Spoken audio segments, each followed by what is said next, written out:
ICC World Cup 2023 Australia versus Netherland 24 to the match. जो Australia कप्तान ने toss जीतकर बैटिंग लेने का फैसला कर लिया। जो ऑस्ट्रेलिया के opener David Warner and Mitchell Marsh मैदान में आ गए और आते ही उनकी काफ़ी शानदार बैटिंग शुरुआत कर देते हैं, लेकिन उतने में जो शॉट खेलते हुए मिचेल मार्श रन आउट हो जाते हैं। ऑस्ट्रेलिया के फेस बैट्समैन हुए मिचेल मार्श सिर्फ 9 रन मारते हुए काफ़ी निराश होकर इस मैदान से बाहर चले जाते हैं। जो डेविड वार्नर को पार्टनरशिप बनाने के लिए आ जाते हैं स्टीव स्मिथ, और स्टीव स्मिथ डेविड वार्नर आते ही काफ़ी शानदार बैटिंग की शुरुआत कर देते हैं और इन दोनों की काफ़ी अच्छी बैटिंग चलती हुई नजर आती है। लेकिन ऑस्ट्रेलिया 10 ओवर में सिर्फ 60 रन ही मारती है विकेट के नुकसान पर। लेकिन देखते देखते ऑस्ट्रेलिया के बैट्समैन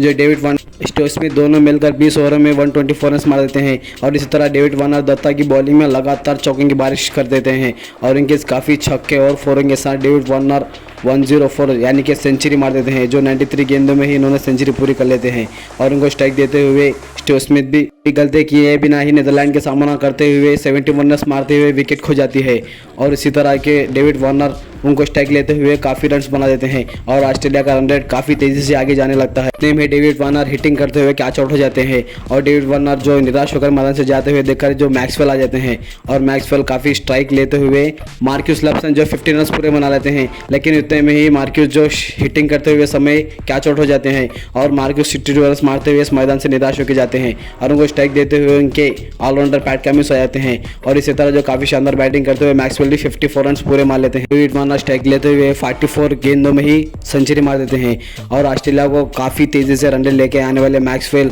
जो 388 रन मार देते हैं और इसी तरह जो वेन ब्रिक नीदरलैंड के 4 विकेट्स ले लेते हैं। जो उनके लास्ट ओवर में लीड 2 विकेट्स ले लेकर ऑस्ट्रेलिया को 50 ओवर में ही 399 का टारगेट रख देते हैं। जो नीदरलैंड के ओपनर सेकेंड इनिंग में आए हुए इस बैटिंग को देखते हुए मैच शुरुआत कर देते हैं, लेकिन उतने में उनके लगातार विकेट चल जाती है। जो पहले विकेट लेने वाले स्ट्राइक उनको काफ़ी निराश करते हुए नजर आते हैं, लेकिन उतने में जो ऑस्ट्रेलिया के ऑलराउंडर जो आदम जंपा उनकी तीसरी ओवर में ही लगातार 4 विकेट्स ले लेकर नीदरलैंड के होश उड़ा देते हैं और उतने में जो ऑस्ट्रेलिया के फेसर बॉलर पैट कमिंस भी उनकी विकेट ले लेकर 10 ओवर में 53 पे 4 विकेट्स ले लेते हैं। फिर भी नीदरलैंड की लीड जो काफ़ी बैटिंग को आगे लेके आते हुए इस मैच को ले जाते हैं, लेकिन उतने में देते देते नीदरलैंड के विकेट्स गिरना शुरुआत हो जाते हैं। फिर भी जो उनके ऑलराउंडर आए विक्रमजीत सिंह इस मैच को काफ़ी आगे लेके जाने की कोशिश करते हैं। फिर भी नीदरलैंड के बैट्समैन जो ऑस्ट्रेलिया के बॉलरों का सामना करते हुए 18 ओवर में 86 पे 8 विकेट खो देते हैं, लेकिन उतने में ही ऑस्ट्रेलिया के जो शार्दुल उड़ाते ही पहली विकेट ले लेकर उनका जो चौथा ओवर आदम जंपा को देते हैं, लेकिन आदम जंपा आते ही पहली विकेट ले लेते हैं। फिर भी नीदरलैंड के बैट्समैन हिम्मत करते हुए इस मैच को आगे लेके जाते हैं। उतने में ही जो मिचेल मार्श उनके 4 ओवर में ही 2 विकेट्स ले लेकर नीदरलैंड को 90 पे ही ऑल आउट कर देते हैं।